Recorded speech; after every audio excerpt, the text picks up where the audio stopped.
Hoy continuamos con los enfoques aduaneros, con el segundo tema dentro de la gran temática del sistema arancelario centroamericano. Vamos a abordar un tema específico hoy. Lo vamos a titular Los fundamentos jurídicos del arancel. Es decir, vamos a responder la pregunta: ¿es el SAC, el arancel, el sistema arancelario centroamericano, un instrumento jurídico con base jurídica, con base legal y que debe existir, que no es ilícito, que no lo han hecho nuestros gobiernos de una manera improvisada? Vamos a estudiar si esto responde a algo que tiene bases jurídicas, bases legales y que debe cumplirse a cabalidad entonces por parte de los empresarios y de los gobiernos. Pues quiero decirles que sí, desde 1960 que se firmó el Tratado de Integración Económica Centroamericana y que lo firmaron primero 4 países y que posteriormente, un año después, lo firmó Costa Rica. Es el primer instrumento jurídico donde los ministros de Economía de ese entonces firmaron por mandato del presidente de turno de cada nación centroamericana ese Tratado de Integración Centroamericana y que después fue ratificado por cada congreso en cada país centroamericano. Eso le da un fundamento jurídico al SAC. En uno de los artículos del Tratado de Integración Centroamericana se habla de un arancel común, de la creación de un arancel común que sea aplicable en toda Centroamérica, en cada uno de los países de Centroamérica, y que también exista un tributo común, un instrumento de clasificación de las mercancías común y un arancel común. Y no solamente eso habla el Tratado de Integración Económica de 1960, sino que también habla de algo que hoy todavía es un sueño: la unión aduanera. Desde 1960 el tratado establece como una visión, como un futuro, como un anhelo de las 5 repúblicas centroamericanas, tener una unión aduanera, una zona de libre comercio, una zona integrada económicamente como una sola nación, en la que no existiesen aduanas entre cada país de Centroamérica, sino que fuera libre, una unión aduanera, procedimientos comunes y un instrumento de clasificación de las mercancías común y un arancel común, que hoy lo tenemos, que son los derechos arancelarios de importación. Entonces, el primer fundamento jurídico es el Tratado de Integración Económica Centroamericana. El segundo fundamento jurídico es el Convenio sobre el Régimen Arancelario Centroamericano, que es firmado en 1984. En ese año, después de un conflicto en Centroamérica o de muchos conflictos militares en Centroamérica, se llegó a un momento en que se reunieron otra vez los ministros de Centroamérica por mandato de los presidentes de esa época y firmaron un convenio sobre el régimen arancelario centroamericano.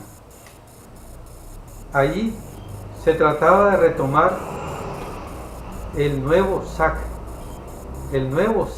de la OMA de 1994, y más tarde se va a concretar en 1994.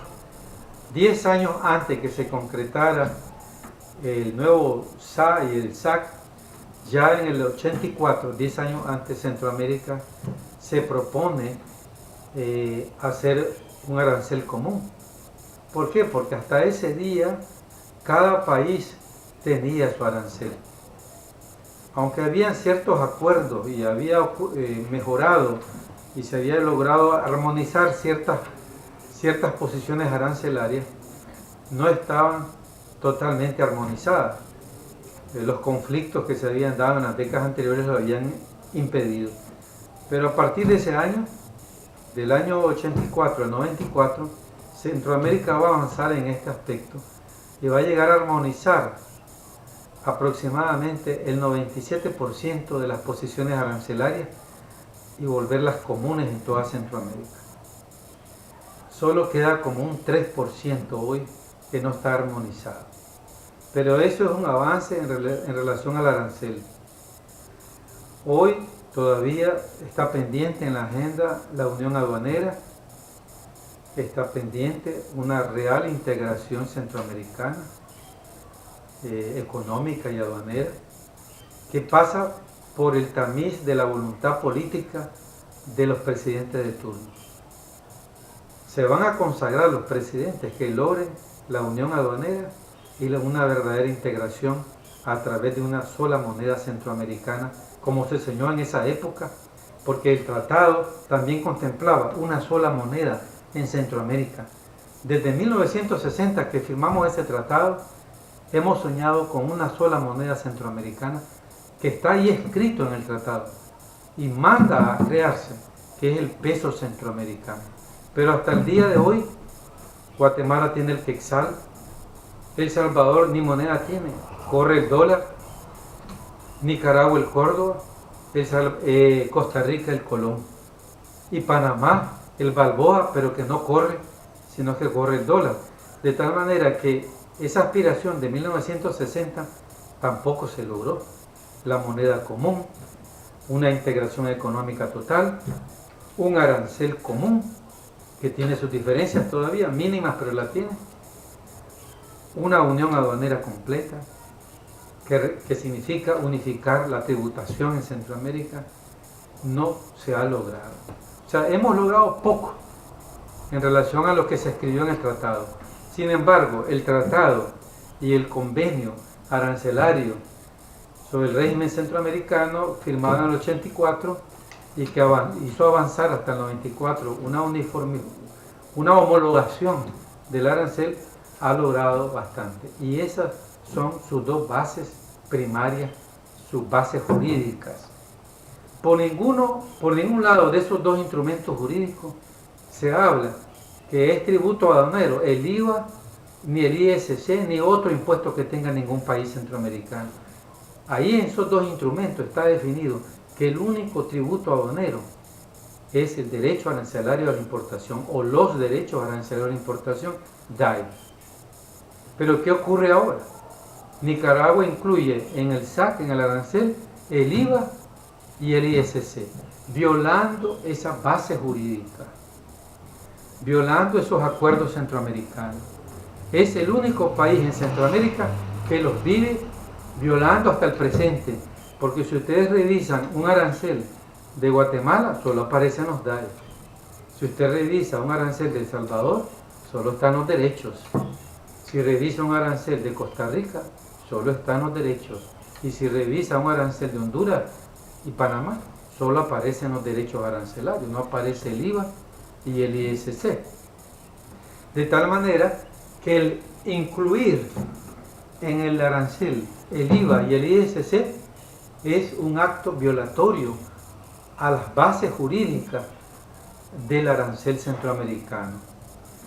Podrían decirnos nuestros diputados que no hay violación, porque hay dos enfoques en esto, dos enfoques jurídicos. Y me parece que la escuela jurídica de nuestros diputados es una diferente a la escuela jurídica de los que creemos que las leyes comunitarias, las leyes internacionales están sobre las leyes nacionales. Pero algunos diputados dicen que las leyes nacionales están sobre las leyes internacionales. Ahí tenemos los dos enfoques. Y entonces algunos expertos en tributación dicen que no ha violado Nicaragua el SAC ni las leyes centroamericanas, porque la que predomina es la ley nacional. Y aquí tenemos una ley que se conoce como la ley tributaria o ley de concertación tributaria, que establece que el IVA debe ir en el SAC y el ISC, y que estos se acreditan como un proceso de devolución de ese IVA que se paga en aduana. Realmente ese procedimiento es anómalo, aunque la ley lo contemple, la ley nacional, la ley de concertación tributaria lo contemple. Esta ley está reñida, está en contrario con el Tratado General de Integración Centroamericana de 1960 y con el Convenio sobre el Régimen Arancelario Centroamericano, que son las bases jurídicas a nivel comunitario. Entonces, no hay una armonía jurídica entre nuestra ley tributaria nacional, que es la ley de concertación tributaria, y las leyes comunitarias a nivel internacional. Lo que no me parece correcto, debería ser armónica, homólogas, que lo que regula la ley comunitaria internacional regula la ley nacional, porque tenemos que cambiarla. Solo Nicaragua lo hace. Eso lo que hace es complicar la administración tributaria. Eso es lo que hace es complicar los procedimientos aduaneros a los empresarios de Nicaragua. Debemos corregir y ajustar nuestra ley aduanera y ley tributaria nacional con la ley comunitaria centroamericana, como lo han hecho nuestros hermanos centroamericanos, que de un inicio respetan las bases jurídicas del SAC, del arancel. Muchas gracias, saludos a todos, nos vemos en el próximo tema, que hablaremos de la estructura del SAC. Vamos a entrar a la parte interna ya de aplicación práctica del SAC.